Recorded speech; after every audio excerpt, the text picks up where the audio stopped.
The Seahawks announced their presence to the entire country last night, annihilating the Giants 24-3 in New York. It was Seattle's best defensive performance in years, and at 3-1, they find themselves tied for the third best record in the NFL. Joining us to break it down and look ahead to the rest of the season is KJR's sports talk radio host, Dick Fain. Let's light him up.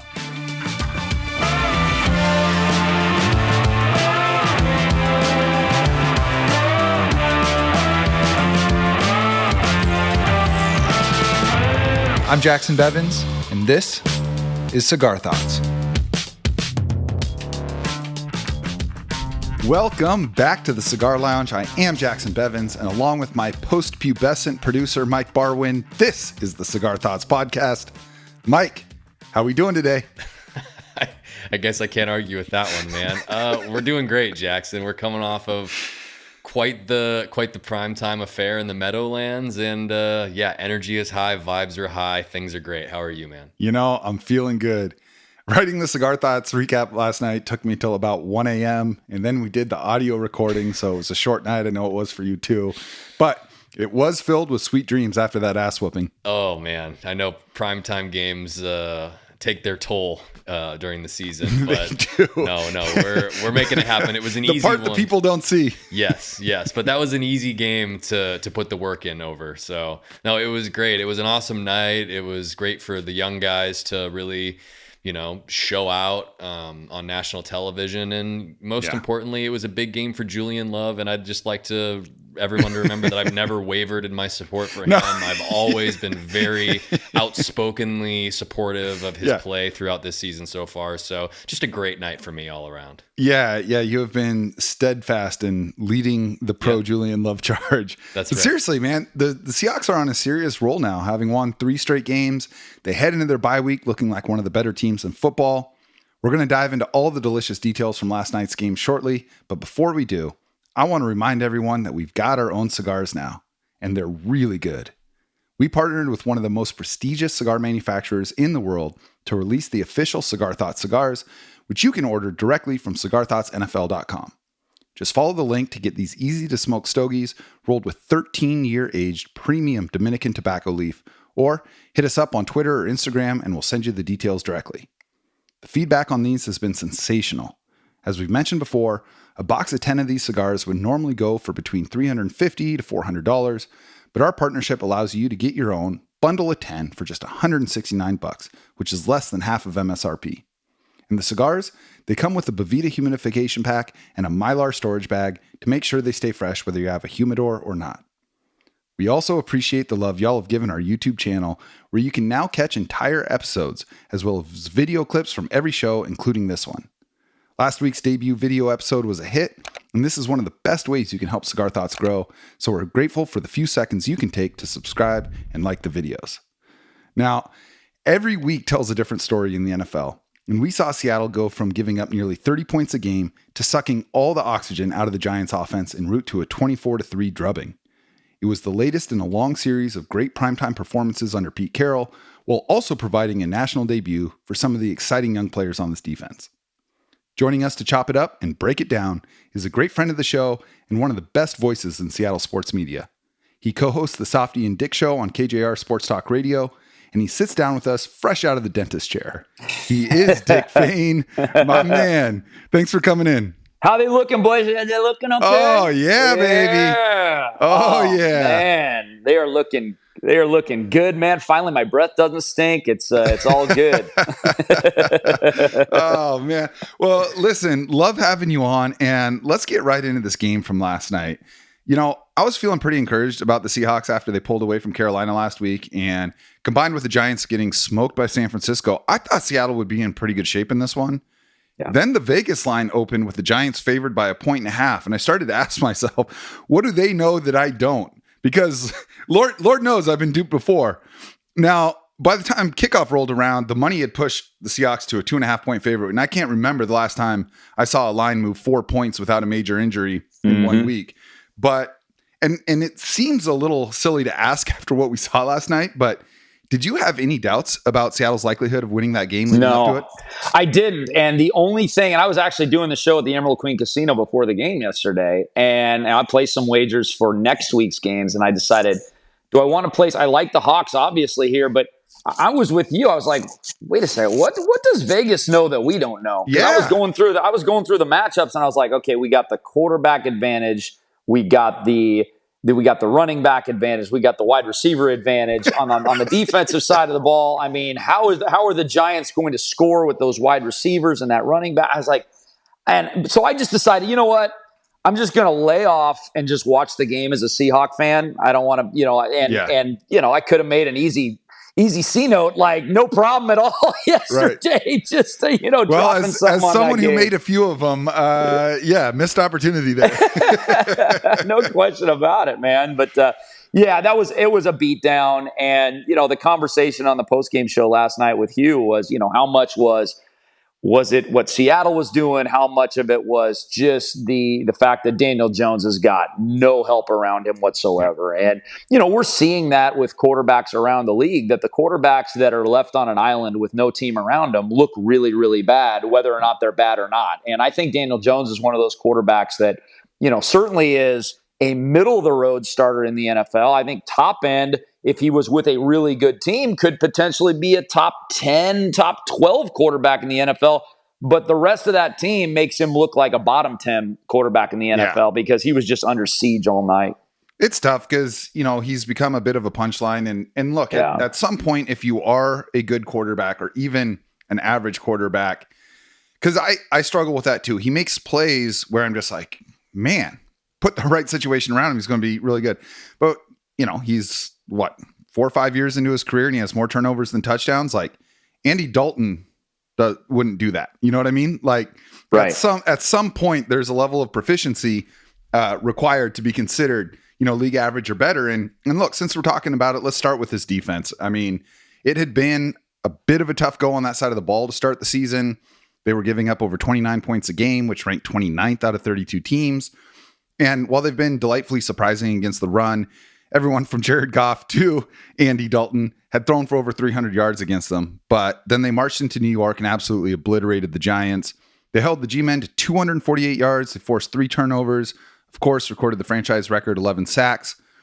You kind of talked about this a little bit at the top, but in your mind, was this more a credit to Seattle's defense or an indictment of that New York offense? Like, how do you divvy up the credit and the blame for such a dominant performance? Well, I wasn't too worried about the 29th in scoring defense. This is a defense that always starts slow. I mean, the last 3 seasons, we've been reading reports after the first month of the season. The Seahawks are on a record pace for yards allowed per game, right? It's like that's what happens every single year in September. It is no difference than the Mariners going 38-42 after 80 games. Well, no crap, they're going to go 38-42 after the first 80 games. They always go 38-42 after the first. So I wasn't really worried about too much about the Seahawks defense, because I saw flashes in that Detroit game. I mean, I saw a pretty solid effort from that defense against, Andy Dalton threw for his yards, but they weren't really damage yards, right? They were just, they were give up yards between the 20s, and that's kind of what the Seahawks do. And so I think there was a lot of turnover in that defense as well. Think about the injuries they've had. I mean, all those corners down. Tariq finally gets back on the field yesterday. Jamal hasn't been back. Witherspoon is just, kind of coming into his own, and he started at outside corner, and now he's playing inside corner. So there's a lot of uncertainties with the back end that once they get that shored up, I think that's going to be one of the best back ends in the NFL, bar none. Where my questions lie was the front 4, right? And would the front 4 be able to get pressure without the blitz? And that's really been a hit and miss area over the first 3 weeks of the season. It wasn't a hit and miss area yesterday. It was a straight out hit yesterday. And so I'll give half the credit to the front 4 yesterday, and I'll give half the credit to that Giants offensive line that, 1, was banged up, 2 was not. I mean, I think they had 24, 25 career starts on that offensive line coming into the game. Then they lose John Michael Schmitz, a guy that I wanted the Seahawks to draft, by the way, in the first round. They lost him during the middle of the game. And then I thought they quit. I mean, that offensive line to me looked like they didn't give a damn in the last 20 minutes of that game. You know who else didn't look like they gave a damn? Brian Dable didn't look like he gave a damn. I mean, my God, coach of the year? Really? So Fraud. I mean, if Brian Dable last year was coaching the Seattle Seahawks and Pete Carroll was the coach of the New York Giants, who would have won the coach of the year award? Yeah. Oh, it'd been Pete Carroll.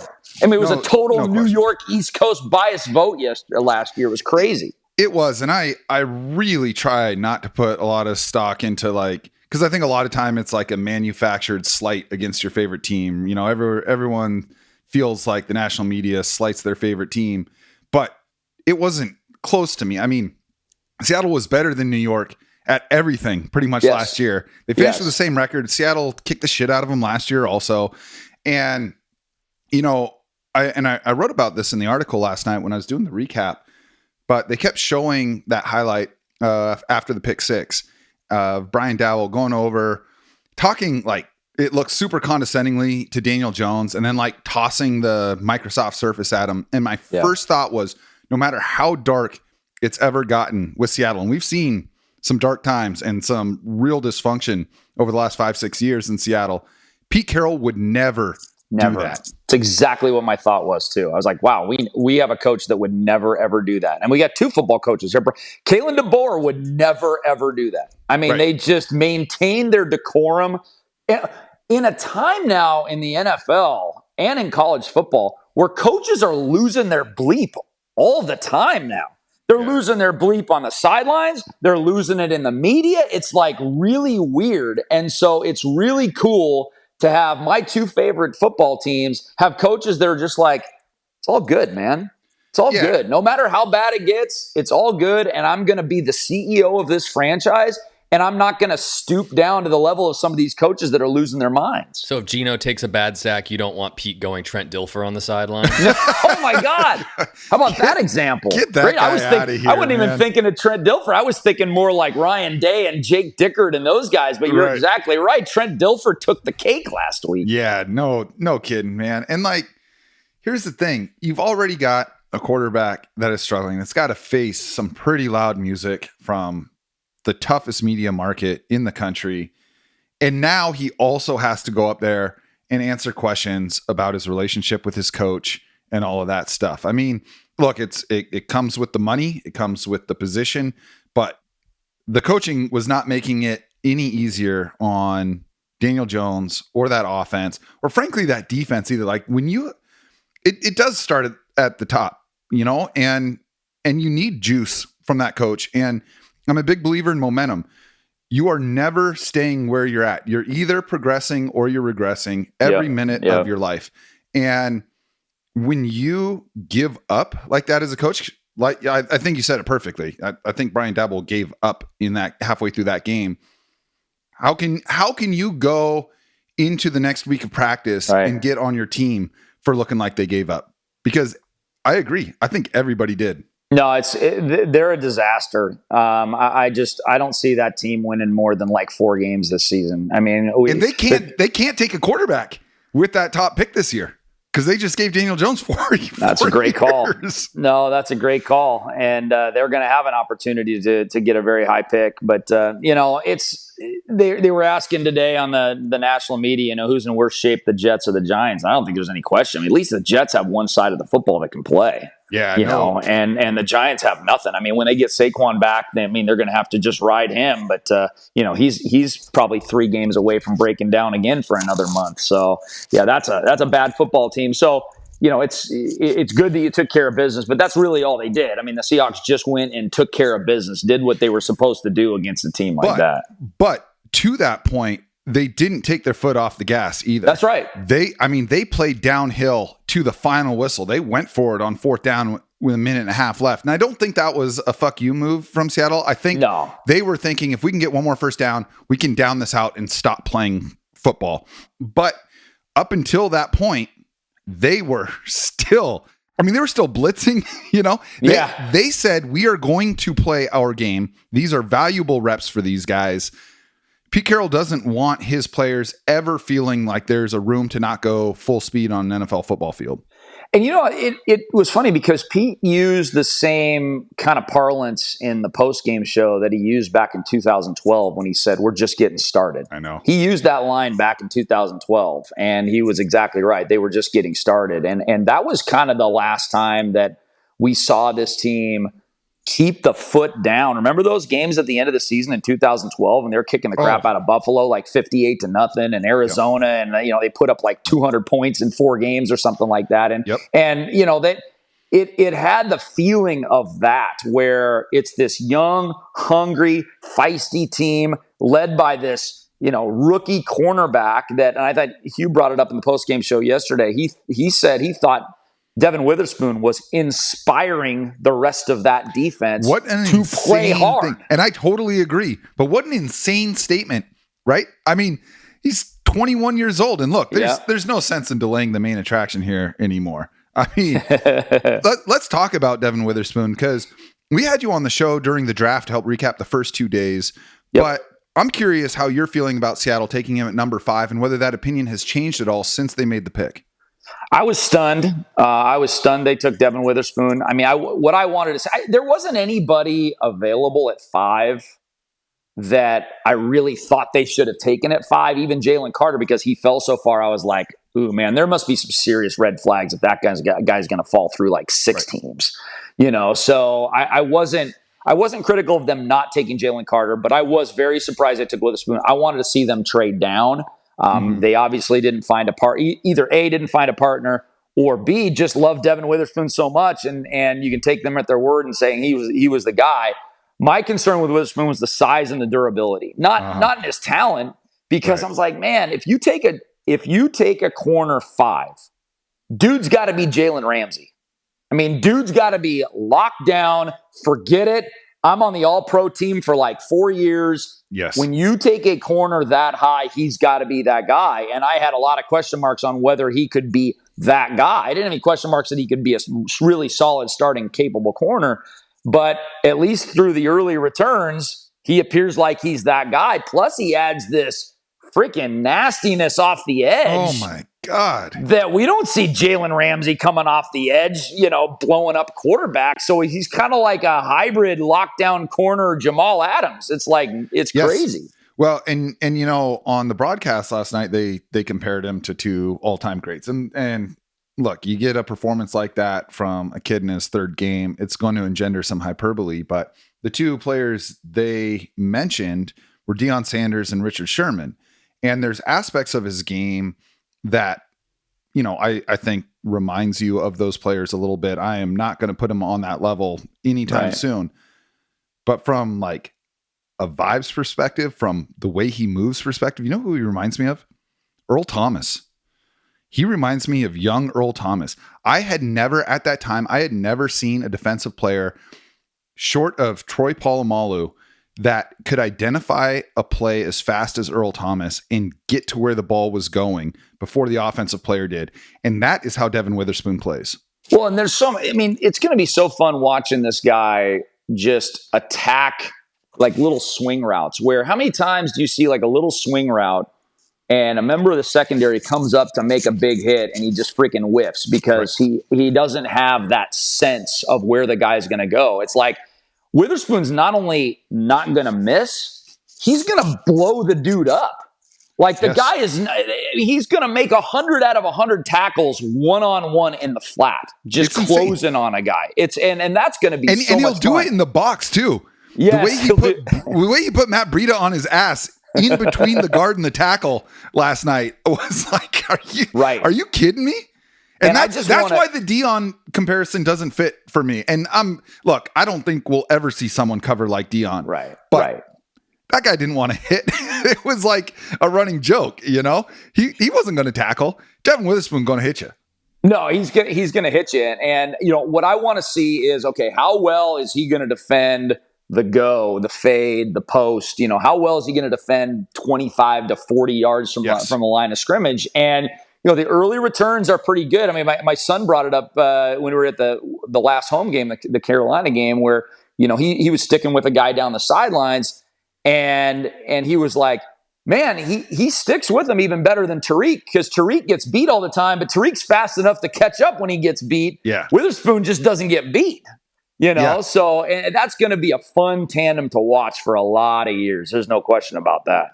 Yeah, and I was kind of musing about during the game last night. When this defense is fully healthy, where the hell do you throw the ball, man? Yeah, that's right, and that's why it all has to do with the front four, right? And if the front four can provide just consistent pressure, then this defense has an absolute chance to be top 10 in the NFL. If they can't provide decent pressure, I still think they're around 15, 16. I think that at the very worst, they're like middle of the road if they can stay healthy. Top 10 offense, top 15, 16 defense. That's a 10-win football team. That's a team with a good matchup in the first round, can win that first round game on the road. Can it go beyond that? I'm not sure what the top end of this team is right now, because it doesn't look like they're going to win the division. Not because they're not good enough to win a division. It just happens to be this division. And it looks like the Niners are probably going to win 13 games. I think that's probably a little too much to ask for Seattle. Sure. And we're going to talk a little bit more about that later on. But I want to stick with this defensive front. And I'm going to expand it to the front six, front seven, because we saw the linebackers involved and honestly, defensive backs involved in the backfield the last two games in a way we haven't seen in years from Seattle. And it's something that I've just been begging this team to do on this show is just bring some heat, to stop bending with the hope of not breaking. Well, they didn't have the trust. They didn't have the trust in the back end. Totally agree. And now that they do, I mean, it's all interconnected, of course, but I mean, we're talking about a team that last week led the NFL with 36 pressures. Like, that's an insane number. And then they set the high water mark for the league with 11 sacks in this game. Is this avalanche that we've seen over the last 9 days from this front seven a trend, or just a couple of random data points? I think it's definitely a trend in the right direction. You did face the Panthers and the Giants. So that, that's why I asked. Yeah. I mean, I think this defense is good enough to be league average with some, home run capabilities, right? There's league average teams that kind of are the bend it but don't break. Kind of what the Seahawks have been the last few years. It's just like, okay, we'll give up a lot of yards. We'll be good in the red zone, not give up a lot of points. I mean, that's kind of been the MO for the Seahawks. This Seahawks defense does not appear like it's that at all. It appears like it's going to be the opposite of that. It's like, okay, no, we're going to come after you. We're going to be the aggressors. We're going to get a couple of turnovers a game. We're going to get 4 or 5 sacks a game, or 11. Explosive plays on defense. Yes, we haven't had that. We haven't had that in 6-7 years. So, I mean, that's how this defense, it's just going to be a lot more fun defense to watch. I mean, the defenses over the last few years is like, okay, we succeeded on this drive because we allowed an 8-play, 70-yard drive that ended in a field goal. We win, right? This defense is not going to be happy with 8 plays, 70 yards that end with a field goal. This defense isn't going to be happy unless they sack you once on the drive, force you into 3rd and 13, knock the ball away, and have you punting from your own 15. I mean, that's what this defense is going to be happy with. Yeah, totally. We had Matty Brown on recently, and he's just a brilliant schematic technician, and just being able to really understand how things fit together and diagnose that. And one of the things we talked about is it feels like Seattle has more chess pieces now than they have before.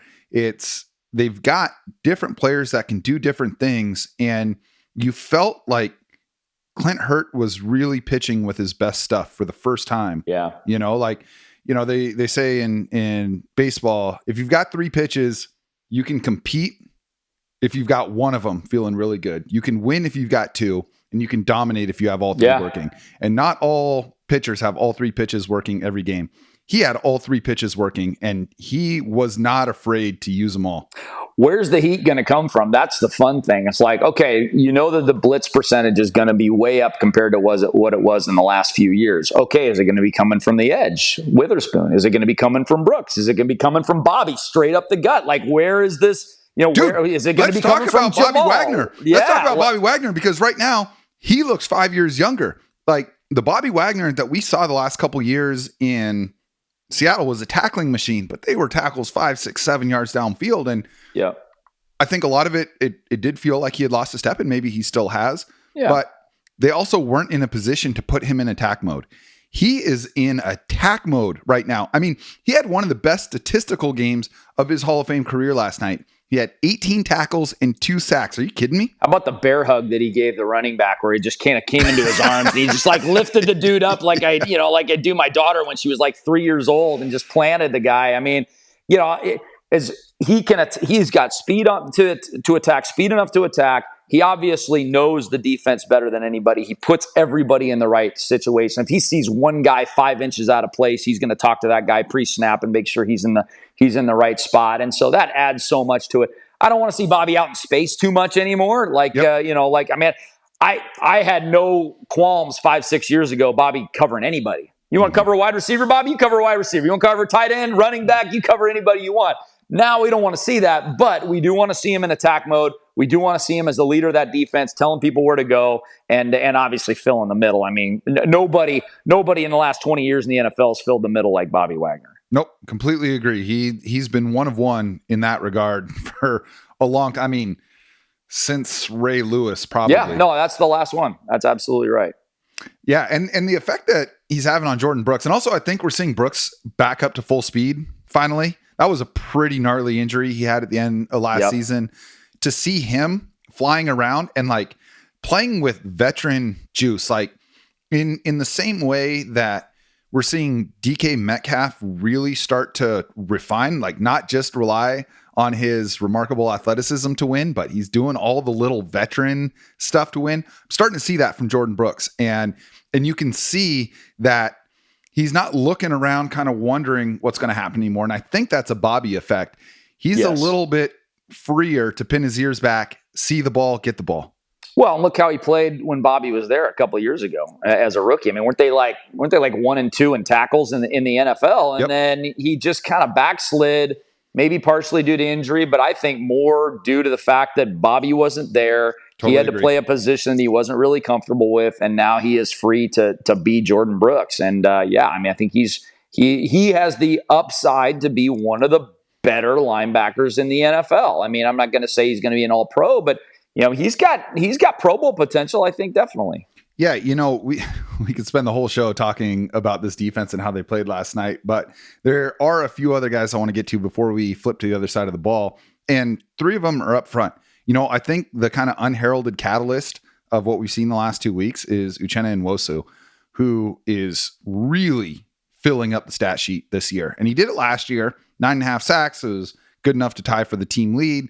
It's not a number that's, going to make fans of other teams sit up and take notice. But this year, he might find himself in the top 10 in the NFL in sacks the way he's playing.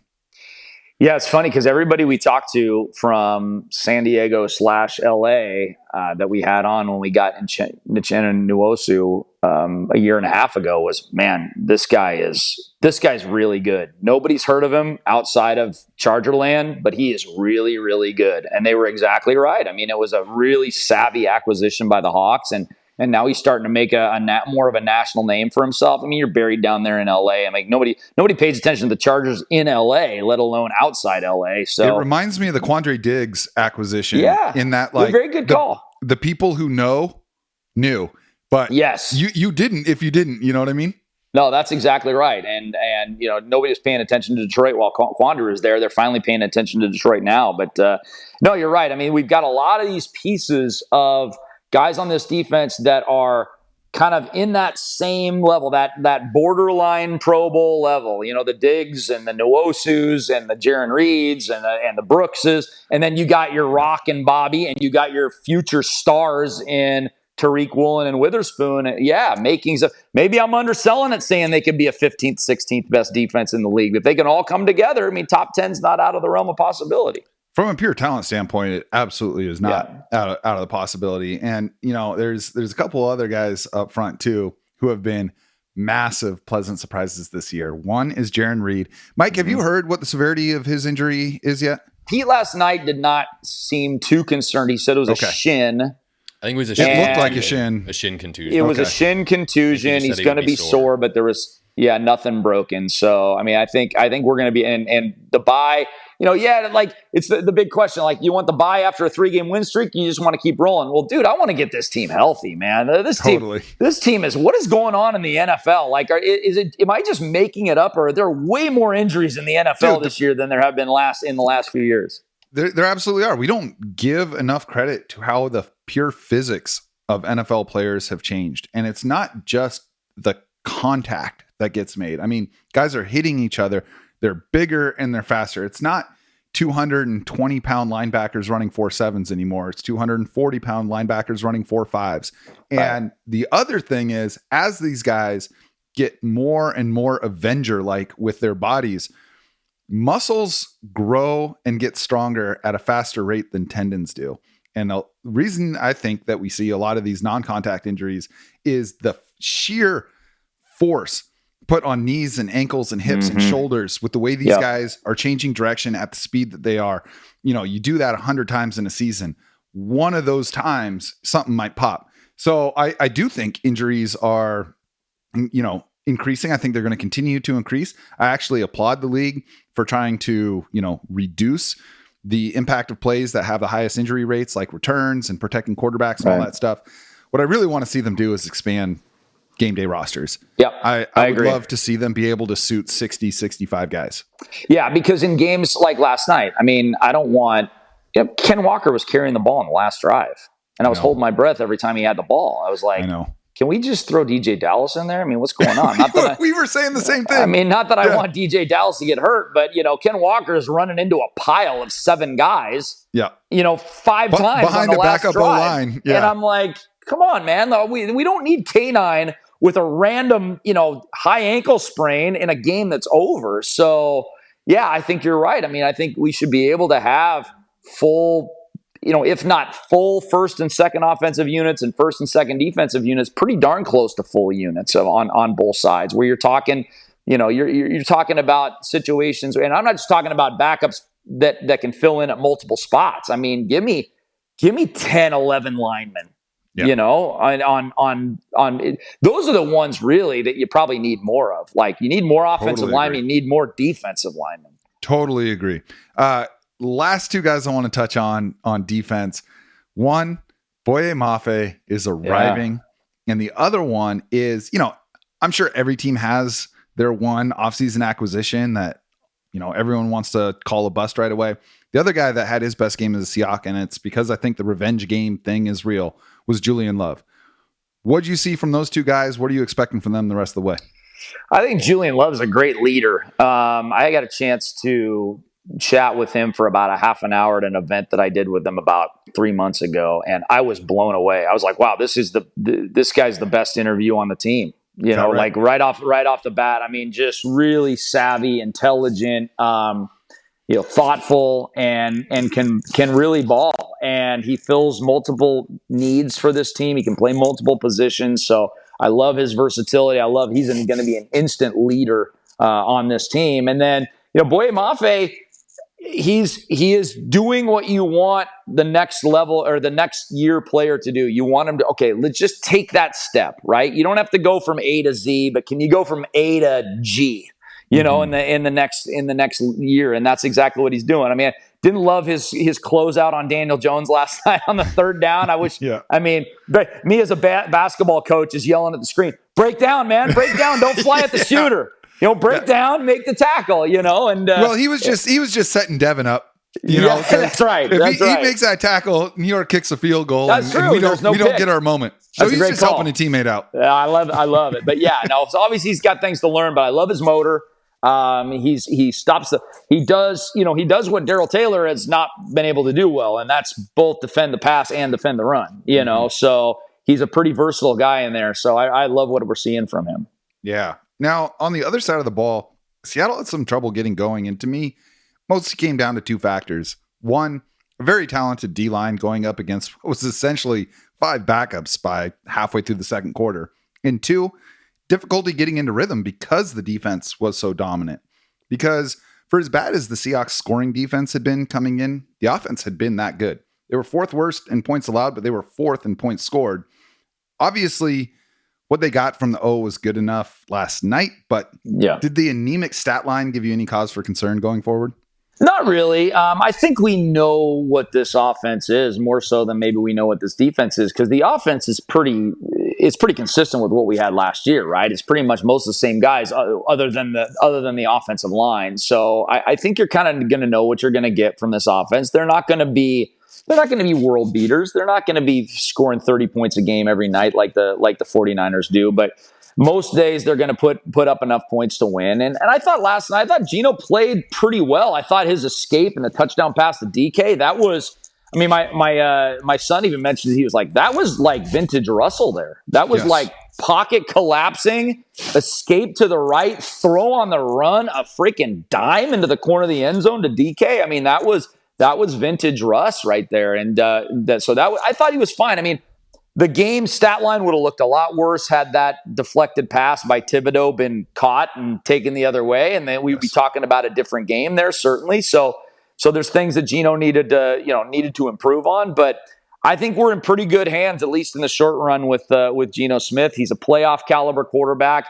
Is he a Super Bowl caliber quarterback? I think only if you get everything in place. If that defense really, if all those guys really get to the potential that we think they can get to all at the same time, that's probably the only way that this offense can get them to the Super Bowl. But it's definitely good enough to be, in scoring. What were they last year? Like sixth, something like fifth, sixth, seventh in scoring. Something. I mean, I don't know why they couldn't do that again this year. Totally. They've got more firepower this year. And, it certainly wasn't Geno's best box score, but I think that's as fired up as I've ever seen him. Yeah, no kidding. I said in the article last night, he had a passer rating of 95.8, but a fuck you rating of 158.3. yeah, I did. The perfect FU rating, right? Yeah. Because in 20 years, I will remember him getting rolled up on, and we can talk about whether that was a dirty hit or not. I didn't really think that it was, but I can see why Geno felt that it was. But the fact that he had to hobble all the way over to the Seahawks sideline and then turn around and go 1-on-11 with the Giants defensive huddle, fingers in the faces, until the rest of the team realized what was going on and got over there to have his back. I was like, okay, all right, Geno. No, I love that. I love that about Geno. He's got a quiet intensity, right? He's not loud and boisterous and, look at me. But when you piss him off, he's going to let you know that he's pissed off. And I think the dudes love him. I mean, I really do. I think they loved him when he was a backup quarterback. And so that it's so funny because the only people in the world that weren't concerned about Geno Smith being the starting quarterback of the Seattle Seahawks last year were the dudes of the VMAC. Those were the only people in the world that were like, sweet, we got this. And everybody else was like, oh, crap, this is awful. I'm guilty of thinking that was just lip service that they had to say, yeah, of course, Geno is our guy and we love him, whatever. Right. No, they love him. And he seems really comfortable in understanding the role of being a quarterback beyond just playing quarterback. No, that's exactly right. And I just love the Renaissance. I mean, it's almost unheard of. People have used the Jim Plunkett comparison, but I mean, there's not a lot, man. There are not a lot of guys in the history of this league that go almost double-digit years as a backup and a failed starter backup to starter. I mean, you got the Kurt Warner situation where he never had the chance to show you what he had. Geno had the chance to show you what he had, but there's a little bit of Zach Wilson situation too there. Where like maybe Geno was just in the Zach Wilson situation and he needed to get to a place that wasn't a freaking debacle like the New York Jets, and to be able to show, get some good coaching, be able to show what he's all about. And we're seeing that with Geno, and who knows, maybe we'll see it with Zach Wilson if he ever gets out of that hellhole. Yeah, no, I agree. And the other examples, I was also trying to think of comparisons for Geno, and really the guys that I could think of, to your point, they weren't guys who started, failed, and then were backups for a long time. I was thinking like Steve Young and Tony Romo and Aaron Rodgers, who sat for a long time. But once they became the starters, they were the starter going forward. Steve Young's not a bad comp because Steve Young sucked in Tampa. That's true. But the reason Steve Young sucked in Tampa, he didn't have Bill Walsh, Mike Holmgren coaching him. He had, roll over your coach of the year at Tampa And it was a really bad situation. But at least you saw, I remember, I can still, in my mind's eye, think about the Steve Young in a creamsicle jersey, like running 40, 50 yards for touchdowns. And so you're like, you kind of knew, it's like, all right, dude, this has got, maybe he's Steve Young, maybe he's Daniel Jones. Maybe Daniel Jones is Steve Young, and if Daniel Jones went to Kyle Shanahan and the 49ers, maybe he'd turn into Steve Young. Yeah, I actually don't hate that. I don't hate that. I think one thing too, and I probably should have given this a little bit more credence when I was writing about the game last night. I think that a lot of Geno's stats kind of being watered down last night had to do with the fact that he couldn't move after that hit, and the team knew that and called the offense accordingly. Because one of the things that really helps Geno stand out, and that really every quarterback who's really good in the NFL is capable of doing, is it's not even the scrambles, it's not the rushing yards, it's the ability to navigate a moving pocket, set your feet and throw. And you mentioned that Kayvon Thibodeau pass breakup that almost got taken in the house right before the half. That was the first play after the injury, because Geno didn't go out right away. There was a timeout. Right. Geno stayed in the game for one play, and they called a 0-step drop back, one read pass. So he didn't even have the option of checking away from that. Thibodeau beat Curran and was just there, and he kind of pump faked. He's like, I have to make this throw. Right. You know what I mean? So I'm giving him a little bit of a pass on that. But after that, we saw Drew Lock. And last night I wrote that I love Drew Lock because he has fantastic vibes. But he has fantastic vibes in the way that an untrained golden retriever has fantastic vibes. Like he's really fun, but you wouldn't leave him in the house all by himself, because you're going to come home to destroyed furniture and a half-eaten tub of sour cream and a big vet bill hanging over your head. But he was in there for that one drive, and we got the full experience. He had the scramble for the first down. He missed a wide open Jackson Smith and Jigba 20 yards downfield. And then he had the perfect pass to Noah Fant for what was almost the touchdown. I thought it was great to see them get a touchdown on the one drive that he was in there. But stepping back, if Geno were to get hurt, and if he were to miss 3, 4, 5 games, what's your confidence level in Drew Lock? Not as, necessarily compared to starting quarterbacks in the league, but as a backup. I think he's one of the top backup quarterbacks in the NFL, and I think he's probably better than 4 or 5 starting quarterbacks in the NFL. So I have pretty good confidence, especially if this defense continues to play this type of ball where they're making things happen instead of just, trying to make field goals happen and win games, 20-17. But I think Drew Lock, can you get my goal for a backup quarterback has always been, can you get me 2-2 in 4 games? Right. Yes. And Geno failed to do that 2 years ago. He got us 1-3 in 4 games instead of 2-2 in 4 games. And that's what even made me more skeptical of Geno being the starting quarterback, because I thought we saw a pretty good, stretch of time where he was the starter. And I was like, I don't think this is going to be enough. And maybe the problem was, Geno hadn't had time taking starters reps. He hadn't had a training camp as the starter. And that's kind of all he needed to be. He was kind of thrust into the situation instead of being, having months to prepare. We're like, okay, Geno, you're the guy. But, I think your comment as a person that has had a yellow lab before, I think your comment about Drew Lock is apt. You take the yellow lab outside, chuck the frisbee, chuck the ball. You're like, dude, my dog's badass, man. He's really cool looking. Take him to the park. All the girls are like, yeah, you got a sweet looking dog, dude. And then you take him back home. That's exactly what he is. And the SOB's got your remote in his freaking teeth and saying, yeah, what are you gonna do now? So it's crazy. But yeah, I've had that experience, and we will, if Geno ever were to go down for the month, we would have the DLE, man. We'd have the Drew Lock experience, and it'd probably be a lot of like the Fernando Rodney experience, man. It'd just be like, whoa, let's hold on and ride this puppy. Good Lord. Totally. The way that the context of the game kind of forced things to go, this ended up being a game where Seattle had to lean on their running backs. And like I say all the time, lots of running backs may not matter, but the good ones do. And that was really apparent to me last night, because I think between Ken Walker and Zach Charbonnet, this has got to be what Pete Carroll was envisioning when he and John Schneider drafted these guys. Yeah. Yeah, and there's really a low bust rate for running backs drafted high. I mean, if you're the first or second running back taken in the draft, odds are you're going to be pretty damn good. And so I kind of bristle at the people like, why would you draft a running back? Well, running backs, I think it's perfect because, one, it doesn't take a 22-year-old running back very long to adjust to the NFL. It's all about instinct, man. You just go out there and play your game. So you don't have that learning curve at running back. And then you run these dudes 200 times for 5 years.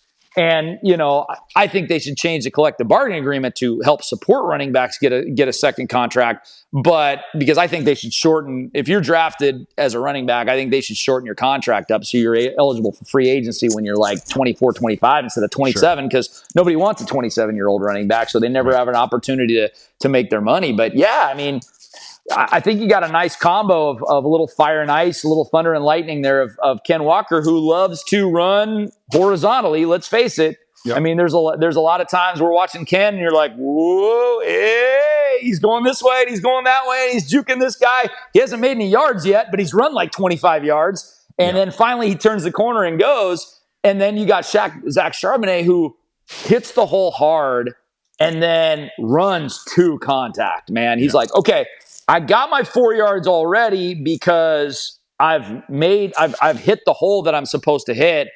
Now I'm headhunting. Yeah. Who's coming in to tackle me? I'm going right after that guy.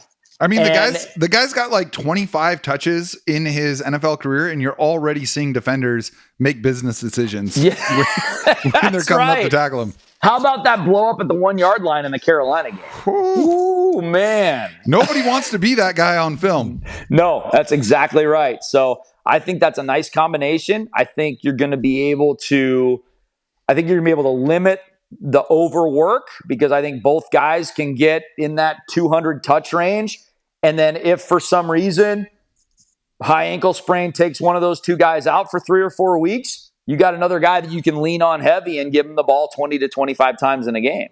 Yeah, I do think it's really important. We talked a lot about when Charbonnet got drafted, whether it was an indictment of Ken Walker or not. And my take at the time so far, I think appears to be pretty accurate in that I don't think this was about bringing in someone who can make up for Ken Walker's shortcomings. I think Pete Carroll wants to have two guys that he can leave in for an entire drive. And we've been seeing that. He seems comfortable to have both of those guys out there in, long down and distance situations, short down and distance situations, no huddle, passing, running, 3rd and 1. Both of these guys, pick up a blitz. They both are showing the ability to do that. And I think that that's got to be a great comfort to Pete Carroll and honestly, the rest of the coaching staff. Well, there's very few Derrick Henrys in this world, right? Yep. In fact, there's one. There's very few Marshawn Lynches in this world where you're just like, doesn't matter how many times you give them the ball, they're always just going to punish McCaffrey's somebody. that guy right now. McCaffrey's that guy right now, exactly. And I'm still waiting for McCaffrey to go down with his yearly 3-week injury, and it's probably going to end up happening because he's just a smaller dude, But, we saw it with Nick Chubb. It's like Nick Chubb was like, you think about you write a list of the most indestructible running backs in the NFL. Nick Chubb's in the top 2, along with Derrick Henry. And then that dude got his knee bent the wrong way. So it can happen to absolutely everybody. But I think you're right. I think you're going to have your Charbonnet drives probably once a half. And then the rest of the time, Ken Walker's going to be in there. And they both, the ideal Pete Carroll world is, those guys combined for 30 to 35 touches. You run for 150 yards, you control the clock, and you get out of there with a 20 to 14 win. That's what Pete Carroll wants to do. It's what he's wanted to do for the last 10 years. Yeah. And going back to the passing game, it really was low volume. Seattle only had 15 completions to go around. And again, I think that's just the context of this game as opposed to, an indication that the team isn't capable, because we've seen them put up big numbers last year and already a couple of times this year. But DK Metcalf and Tyler Lockett were their usual consistent selves. In fact, Geno's passer rating when he's targeting DK is up over 140 now, which is insane. Wow. I thought the touchdown that Metcalf had was one of the most impressive plays of his career so far.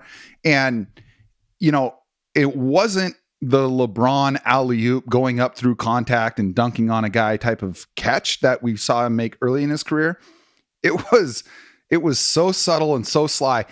When they showed the replay of that, the ball was at the goal line and DK's hands were still at his sides, acting like, hey, the play's over. It's not coming, my way. And at the last moment, he pivots, dives, makes the catch, and the defender's not even looking when it happened. That to me is really, really encouraging. And it was nice to see Jackson Smith and Jigba tie for the team lead with 6 targets, but they only turned into 3 catches for 5 yards. Yeah. At what point do we start to worry about Seattle's other first-round pick? Well, starting with DK. DK is the offensive version of that Labrador Retriever because, he has the holding penalty nullifying a first down. He has the catch on third down that he steps out of bounds. He has, he gets 15-yard penalties. He does all these things, and then he makes great plays. I mean, like you mentioned. So hopefully he can kind of nullify some of those negatives. And so we have a little better positive to negative ratio for DK.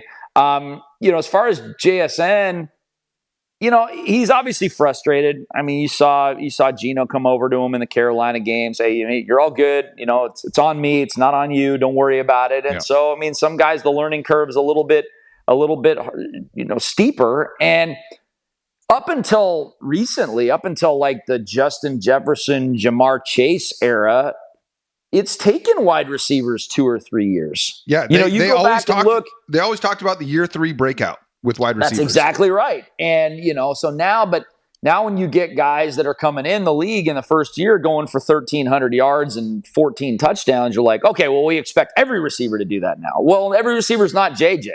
Every receiver is not Chase, So, every receiver doesn't have an offense like the Vikings and the Bengals that just want to chuck it around 40 times. So it's going to take JSN. I loved him in college. I think he's going to be eventually the replacement for Tyler Lockett as the number 2 guy. And, right now, I think you'll probably see more growth from JSN between now and December than you will from any other player on the team.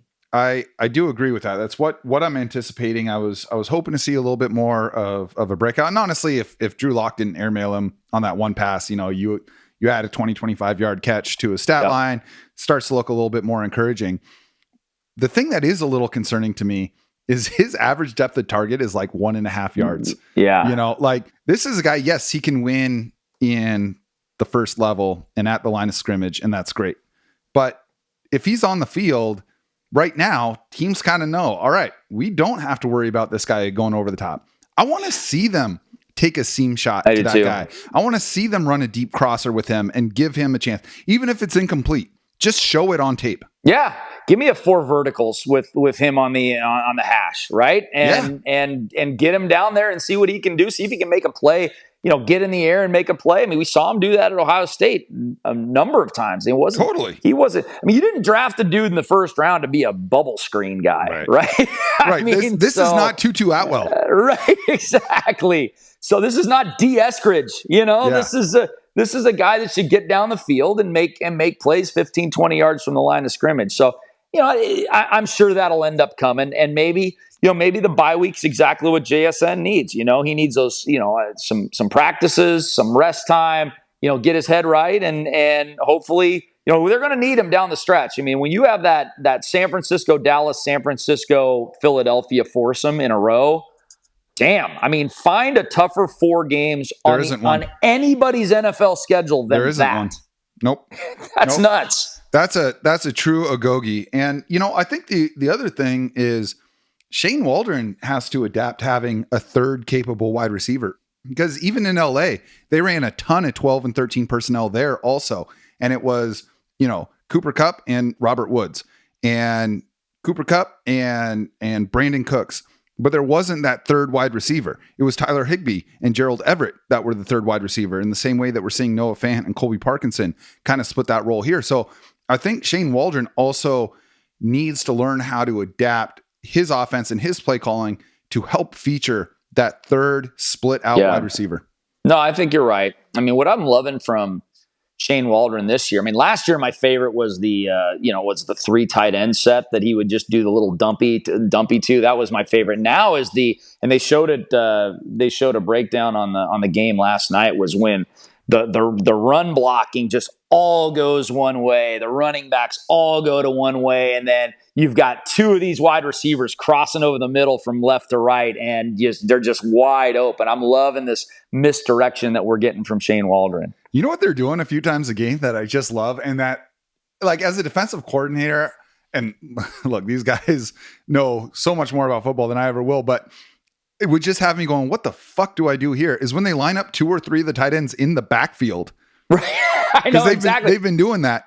It's like, it reminds me of Don. I don't know if you're old enough to remember the Don James Full House backfield, but Don James would put he'd put Hugh Millen under center, and he had freaking 3 running backs in a line horizontally right behind Millen and at the 2-yard line. And it's like, okay, 3-card Monty, bro. Which one of these guys is going to get the ball going into the end zone? It's I want to see. Let's get Will Dissly a handoff. What do you say? What do you say, Will? What do you say, Will Dissly from the 1-yard line? See if that dude can power it in, huh? Well, they do such cool stuff with the tight ends. You know, there was one run. I think it was Ken Walker's biggest run. It was kind of a counter up the middle, and on it they had Colby lined up on the left side. It was kind of an off ball, but still inline tight end, and they had all 5 offensive linemen blocked to the left, and then they feinted. It was a counter, so Walker starts off to the right, takes the handoff, and goes left.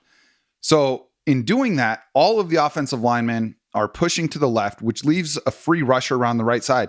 And he's thinking, I've got a free run tackle for loss. And Colby comes flying across the formation and just just cracked him and opened up that big hole up the middle. And like, that stuff is awesome, because not only did it help spring a play on that one, it means the next time that defensive end thinks he has a free run, I'm looking 6'7", 280 right? pound guy going to hit me out of nowhere. So they are doing some creative stuff. I'm just excited to see that creativity extend to JSN at some point. No question about it. I mean, I think, and we're, like Pete said, we're just getting started. Well, they're just getting started implementing these things too. So, and what's nice is, we talked about the gauntlet of the schedule. What's nice is you still got kind of a soft, squishy October, right? Yeah. You still got, you got a Cincinnati team that's not a Cincinnati team. You got Arizona, you got Cleveland. Then it ramps up a little bit after that. But you got the next 3 weeks that I really think you got to make hay. I mean, you had a minimum 2-1 in these next 3. You should be favored in all 3 games. I haven't seen the line. I don't know if the line's out yet for the Cleveland one. I think is going to be interesting, because that defense is outrageous. It is outrageous. I mean, that might be a first team to 17 game. I mean, that's because you don't know what Deshaun Watson you're going to get, right? I mean, you could get the Deshaun Watson that's just awful and throwing passes backwards like he did a couple weeks ago, or you could get one that that looks as kind of commensurate to what he looked like 4 years ago. So you never know what you're going to get. I do think they should win. They should win all 3 of those games. It's kind of tough to predict a 6-1 start and a 6-game winning streak in the NFL. That's probably asking for too much. So, I mean, the most likely scenario probably is 2-1, which puts them at 5-2. And that's kind of where you need to be, because you need cushion going into that gauntlet in November. Yeah. I mean, 3-1 is a great place to be heading into the bye. And last week I mentioned, you talked about it a little bit at the top of the show. I usually hate the early bye week, but I honestly don't think it could get here soon enough, given all the I'm okay injuries with it this year. Seattle has suffered already. We haven't even talked about Jamal Adams. I want to wait till we see more of him on the field before, we chat about him too much, because he's one of my favorite players. Yeah. I was heartbroken to see that, because all right, we're on the subject. I mean, the dude was in a straight leg cast for 5 months, having people help him go to the bathroom. Like, this is an alpha among alpha type of dude who loves football. And you could just see on that first drive all that pent up aggression of 385 days of not playing football. And then another 180, 190 days before that of not playing football, because he got hurt in the opener last year. And so, that's another thing, going back to the defense. I mean, fully healthy, I can't wait to see what Clint Hurt has dialed up for that guy. But assuming this team is much closer to full health when they return to the field in 2 weeks, what are your expectations for them the rest of the way? Not only over these next 3 to 5 games, but through the rest of the season, and have those expectations shifted at all from what you had in the preseason? No, I mean, I thought this team was a 10-win team. I had them I had them 2-2, I think, after 4 games. So they're 1 game better than I thought. But this is a team that I think wins 10. I think the window of expectations of this team, I think, is very narrow. I mean, I in no world do I see him winning less than 9 games, and there are very few worlds I see him. In no worlds do I see him winning 13 or more. I just think the schedule's too hard, and I could probably even put 12 in that. So it's really like it's 9, 10, or 11. And I think so too. I mean, that's kind of the window that we're living in, and that's playoffs probably 90% of the time, where you're a 9, 10, or 11 win team, and just hopefully you get the right matchup in the first round and a team you can take care of. Yeah. We had Kevin Burkhardt on after the loss to the Rams, and it was nice to get a national perspective, someone who calls games for every team. The guy called the Super Bowl last year. He's seen everybody, he's watched the tape on everybody, and I asked him what his expectations were, and he's like 11 wins.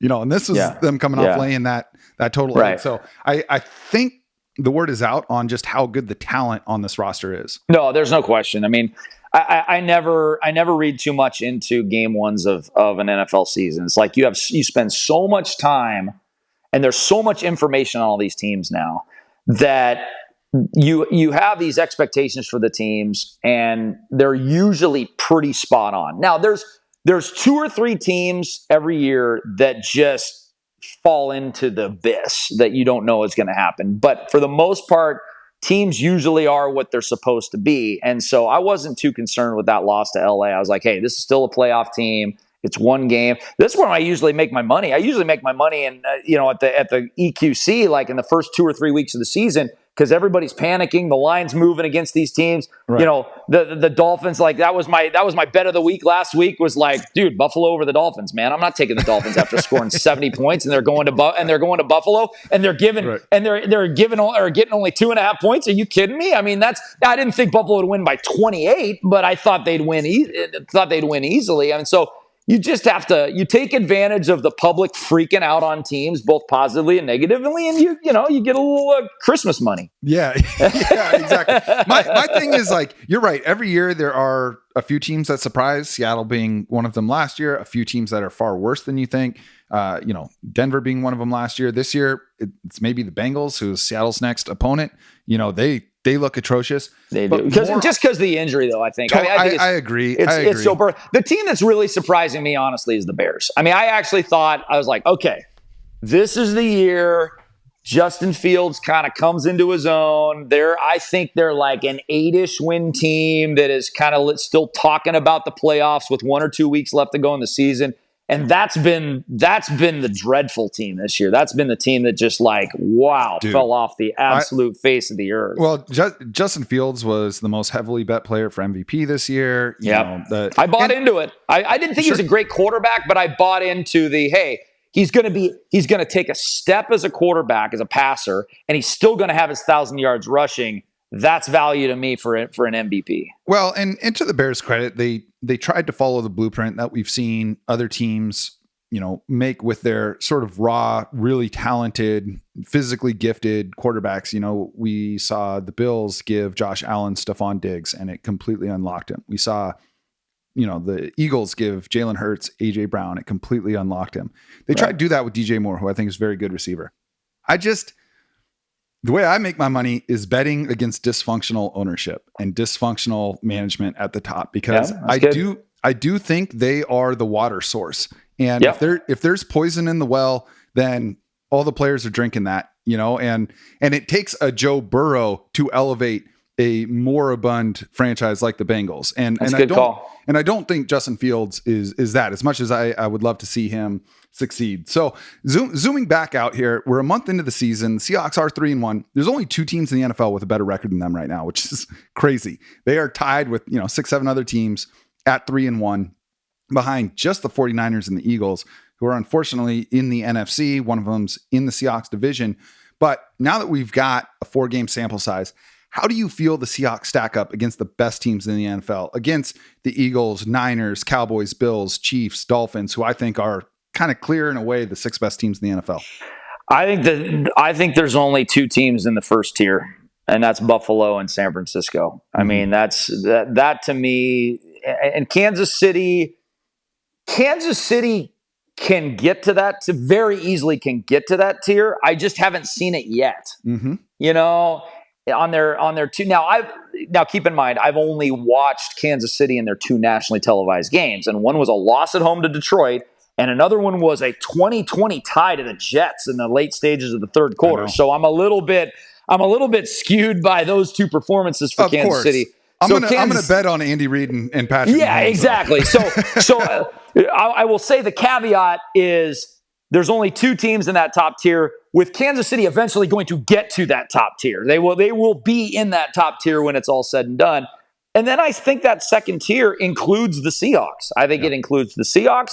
I think it includes the Cowboys. I think it includes the Eagles. I think it includes probably the Dolphins. Dude, they scare me. Come on. If the Seahawks are playing the Dolphins next week, you're scared. I'm scared. I'm scared of one side of the ball. I mean, I think the Dolphins and the Seahawks could play to a similar type game as we played the Lions last year. Yeah. Right? Where it's just like last team with the ball wins. But I'm scared of that. I'm scared of that Dolphins offense. There's no question about it. I mean, they went up against a legit offense in Buffalo and just got a blitz. Buffalo could have done to the Dolphins what the Dolphins did to the Broncos. I mean, absolutely. If Sean McDermott wanted to put a 70 spot on him, he could have put a 70 spot on him. I totally agree with that. Let me frame it to you this way, Dick. If you could go Madden setting and turn off injuries, and you've got Seattle playing 7-game series on neutral field against every team in the NFL, how many of them are winning that series against Seattle? Which teams are winning a best of 7? I think Buffalo's winning a best of 7. I think Kansas City's winning a best of 7. I think the 49ers are winning a best of 7. Those are the only 3 I can tell you that I feel comfortable saying they're winning against this. Now, the Cowboys and the Eagles and that second tier I mentioned, that to me is kind of toss up, right? I mean, the Seahawks win 4 out of 7 sometimes, they lose 4 out of 7 sometimes. So, I mean, I think the Seahawks are legitimately in that conversation of 4th to 10th best team in the NFL. And the only question is, are they going to end up as the 4th? Are they going to end up as the 10th and lose in the first round of the playoffs? If they end up as the 4th, then you know what? They can win that first game on the road. They can win that second game on the road and get to the NFC Championship game and play San Francisco for a right to go to the Super Bowl, which would be sweet. But I think realistically, I think that's the best case scenario for the Hawks is second in the division, going to the NFC Championship game and taking on San Francisco. I agree. I mean, even if you don't win the division, if you're able to get that top wild card spot, you're going to Tampa Bay or you're going to New Orleans. Like that's a good path. You're winning that game. Absolutely. And then you're getting a Cowboys or an Eagles team. I think you like get me Dallas at Dallas with all the pressure in the world on that franchise. Absolutely. In the second round of the playoffs to go meet San Francisco in the NFC Championship. Give me that game right now. I am signing up for that. Yeah, man. It's going to be really, really fun to see what happens over the next 4 months. Look, bro, this is so much fun every time we have you in. Thank you so much for coming in, even after the early dental visit this morning. No worries, guys. It was great to talk to you guys anytime. Always fun, and keep up the good work. Hey, we appreciate it, man. And before you get out of here, just remind everyone listening where they can get more of you. All right. Well, 93.3 KJRFM, 3 o'clock to 7 o'clock every day. Storm season's over, so you won't see me on TV for a while, but I'll be back on the tube on Fox on doing the Storm games in next May. Well, I can't wait to listen to you talk more about this game on your show this afternoon. All right, friends, that's going to do it for today. 3-1, headed to the bye, and hopefully coming out fully healthy. As always, you can find Mike and I on social media. I am on Twitter at JacksonBevins. That's JACSON. Mike is on Twitter at Mike Barwin, and the show itself is at Cigar Thoughts. You can catch full video episodes on our YouTube channel at Cigar Thoughts and find the rest of our socials at cigarthoughtsnfl.com. Of course, you can listen to this show and read every article at fieldgoals.com/cigarthoughts And if you're listening on Spotify or Apple Podcasts and you like the show, drop us a 5-star rating and leave a quick review. Finally, be sure to check out CigarThoughtsNFL.com to get your exclusive Cigar Thoughts cigars, or hit me up and I'll shoot you the deets. And when you buy those cigars, reach out and tell us what you think. Thank you to all of y'all listening for your continued support of the show. We know you've only got so much time for podcasts in your life, and it's an honor to be a part of that for y'all. Please know that by sharing the show on social media and with your friends, you give us the juice to keep making this happen. We'll be back soon, but in the meantime, onwards and upwards, my friends.